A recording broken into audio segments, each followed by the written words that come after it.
Greetings everyone, welcome back. Today we will discuss about the NCERT question answers of chapter 13, that is the photosynthesis in higher plants. These are the exercise question answer beta which are given the back side of the chapter in NCERT. So let's start without wasting time. The question number 1. By looking at a plant externally, can you tell whether a plant is C3 or C4? Why and how? क्या एक plant को externally देखने पर आप बता सकते हैं कि ये C3 प्लांट है या फिर C4 प्लांट है? ऐसा क्यों और कैसे? तो देखिए आंसर.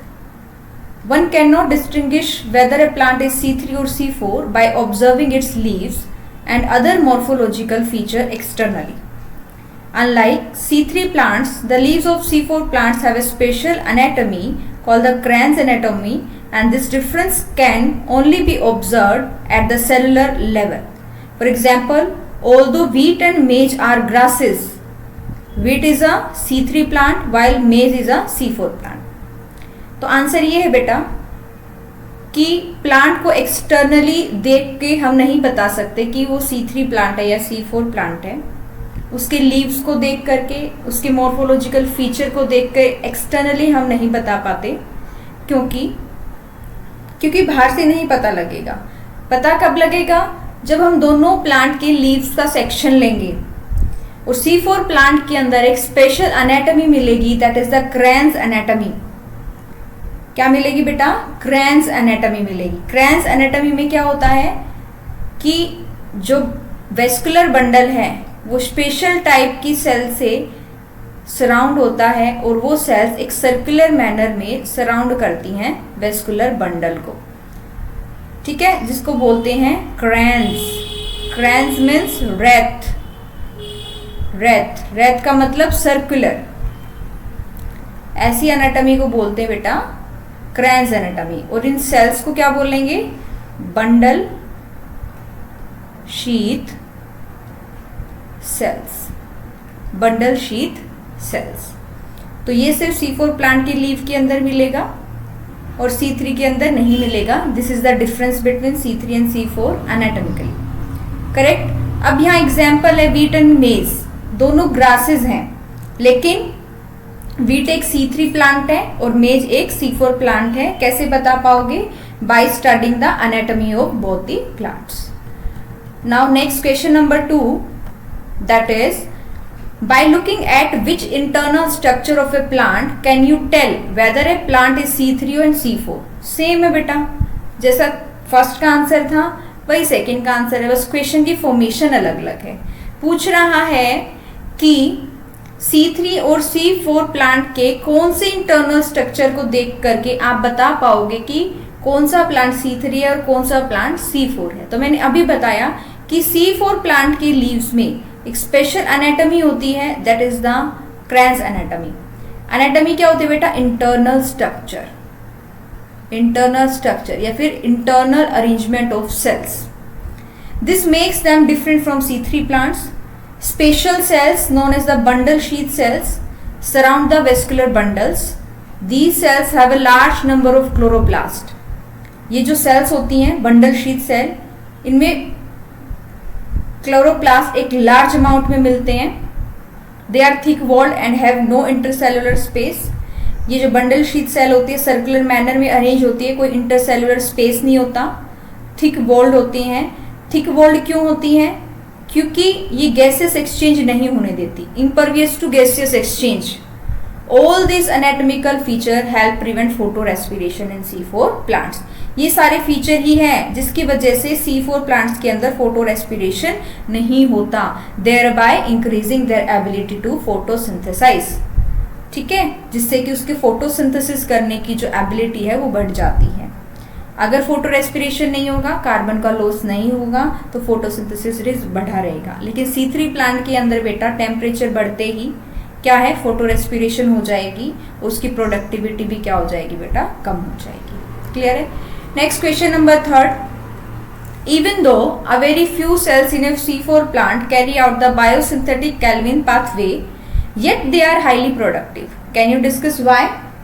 कह रहा है कि C4 प्लांट के अंदर बहुत कम सेल्स होती हैं जिसके अंदर बायोसिंथेटिक पाथवे चलता है। बायोसिंथेटिक पाथवे मतलब जहां पर कार्बन डाइऑक्साइड की फिक्सेशन होती है। फिक्सेशन का मतलब कार्बन डाइऑक्साइड रिड्यूस हो जाता है किसके अंदर, शुगर के अंदर। बहुत कम सेल में फोटोसिंथेसिस हो रही है लेकिन फिर भी उसकी प्रोडक्टिविटी ज्यादा होती है, ऐसा क्यों? तो देखिए बेटा, the productivity of a plant is measured by the rate at which it photosynthesises. Productivity का मतलब क्या है कि कितनी तेजी से फोटोसिंथेसिस की प्रोसेस हो रही है। The amount of carbon dioxide present in a plant is directly proportional to the rate of photosynthesis. जितनी कार्बन डाइऑक्साइड होगी उतनी ही क्या होगी, फोटोसिंथेसिस होगी। ठीक है। C4 plants have a mechanism for increasing the concentration of carbon dioxide. C4 plants के अंदर एक ऐसा मैकेनिज्म है जो जिससे क्या होता है, कार्बन डाइऑक्साइड की कंसंट्रेशन बढ़ती है। कहाँ बढ़ती है, बंडल शीथ सेल में बढ़ती है।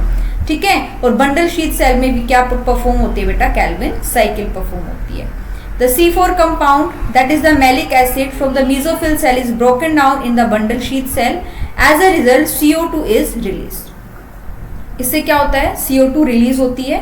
Increase in CO2 ensures the enzyme Rubisco does not act as oxygenase but as carboxylase. This prevents photorespiration and increases the rate of photosynthesis. देखो क्या होता है, मान लो ये मेसोफिल सेल है, ये बंडल शीथ सेल है।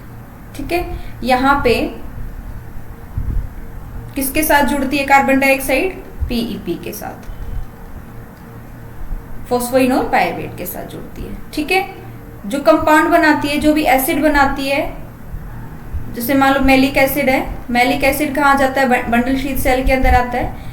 ठीक है। जब वो टूटता है तो एक कार्बन डाइऑक्साइड रिलीज करता है बंडल शीथ सेल के अंदर, और वो बंडल शीथ सेल के अंदर CO2 मिलते ही जो यहाँ पर कौन सा एंजाइम है, रूबिस्को, जैसे ही CO2 की कंसेंट्रेशन बढ़ेगी ये किसकी तरह काम करेगा, कार्बोक्सिलेज की तरह काम करेगा, और किस में इन्वॉल्व हो जाएगा, कैल्विन साइकिल में, that is the C3 cycle में। ठीक है। तो C4 प्लांट के अंदर Calvin cycle bundle sheath cell के अंदर होती है। C4 का कंपाउंड जो है मैलिक एसिड, वो मेसोफिल सेल से मेसोफिल सेल से बंडल शीथ सेल में आ जाएगा, वहां पर ब्रेकडाउन होगा और कार्बन डाइऑक्साइड रिलीज करेगा।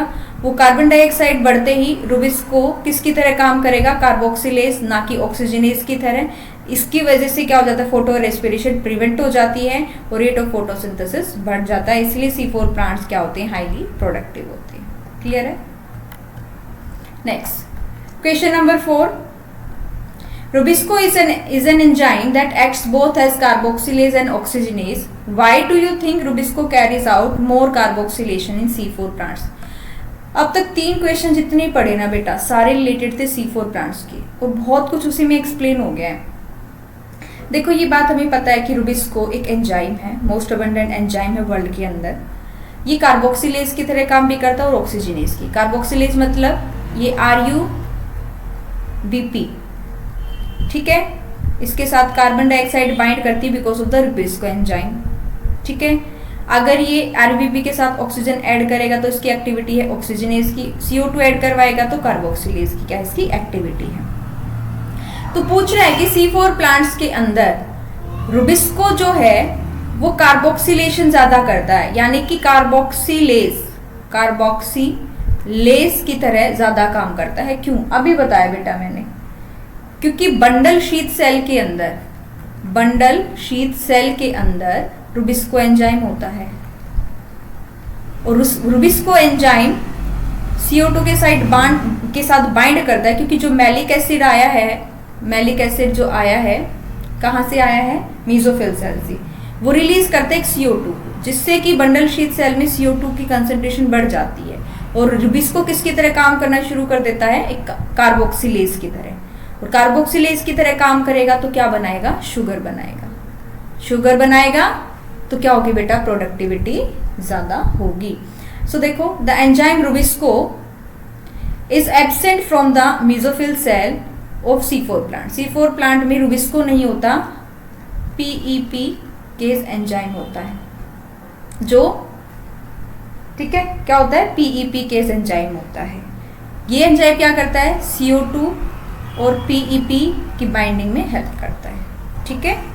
फिर देखो it is present in the bundle sheath cell surrounding the vascular bundle. Vascular bundle को जो स्पेशल टाइप की सेल सराउंड कर रही है that is the bundle sheath cell, उसके अंदर रुबिस्को एंजाइम प्रेजेंट होता है। In C4 plants the Calvin cycle occur in bundle sheath cell, क्योंकि जहां रुबिस्को होगा वहीं पे क्या होगा, कैल्विन साइकिल होगी। The primary CO2 acceptor in the मीसोसेल is the phosphoenol pyruvate, PEP, phosphoenol pyruvate. एक 3 कार्बन का कंपाउंड होता है ये। इसको ये क्या करता है, प्राइमरी एक्सेप्टर है कार्बन डाइऑक्साइड का। फिर ये 4 कार्बन कंपाउंड में कन्वर्ट हो जाता है that is the oxalo acetic acid. देखो कार्बन डाइऑक्साइड को PEP लेता है किस एंजाइम की प्रेजेंस में, PEP केस, और किस में कन्वर्ट कर देता है, oxalo acetic acid. Oxalo acetic acid malic acid में कन्वर्ट हो जाता है। ये सारी प्रोसेस कहाँ तक थी, मीसोफिल सेल में। फिर malic acid bundle sheath cell के अंदर आ जाता है और यहां से वो क्या रिलीज करता है, CO2 रिलीज करता है, ठीक है।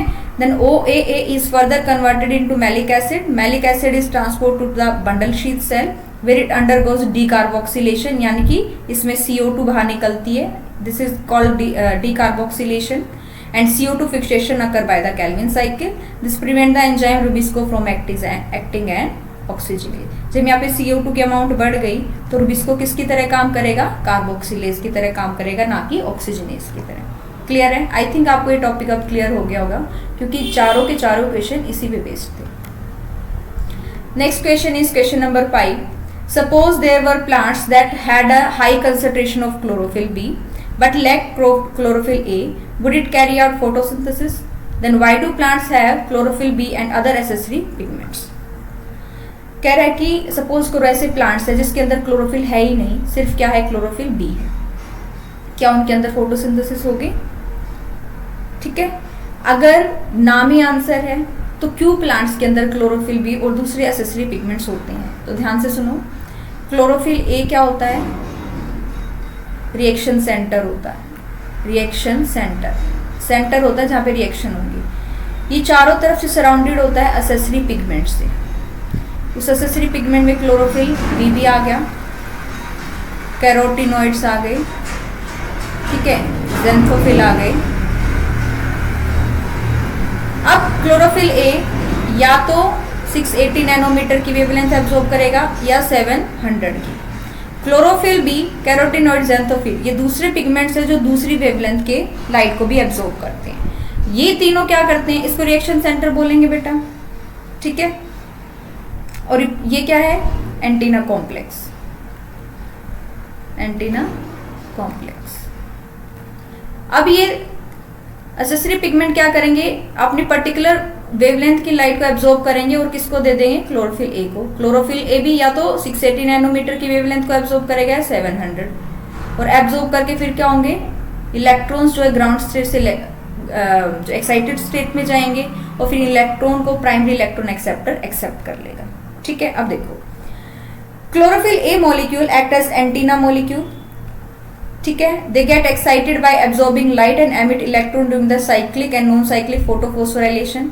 लाइट रिएक्शन में जब साइक्लिक और नॉन साइक्लिक प्रोसेस होती है तो उसमें से इलेक्ट्रॉन एमिट होते हैं, ठीक है। They form the reaction centre for both photosystem 1 and photosystem 2, चाहे फोटोसिस्टम 1 हो चाहे फोटोसिस्टम 2, ठीक है। ये फोटोसिस्टम 1 है और ये क्या है, फोटोसिस्टम 2 है।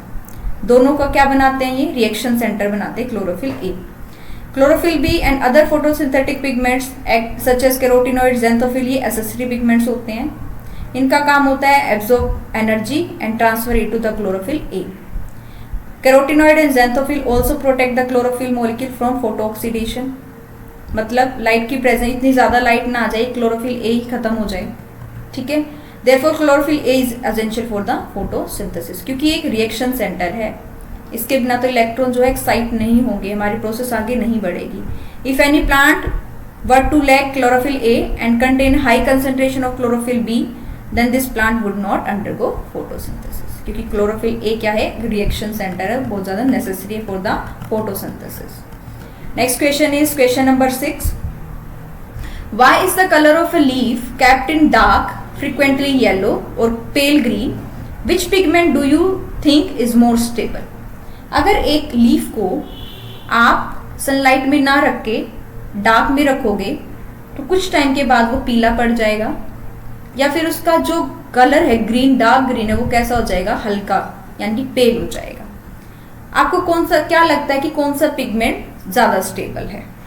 अब एक बात बताइए बेटा, लीफ जो हैं क्या परफॉर्म करते हैं? लाइट की प्रेजेंस में फोटोसिंथेसिस परफॉर्म करते हैं। The colour of a leaf kept in dark changes from darker to lighter shade, sometimes it also turns yellow. The production of chlorophyll pigment essential for photosynthesis is directly proportional to the amount of light available।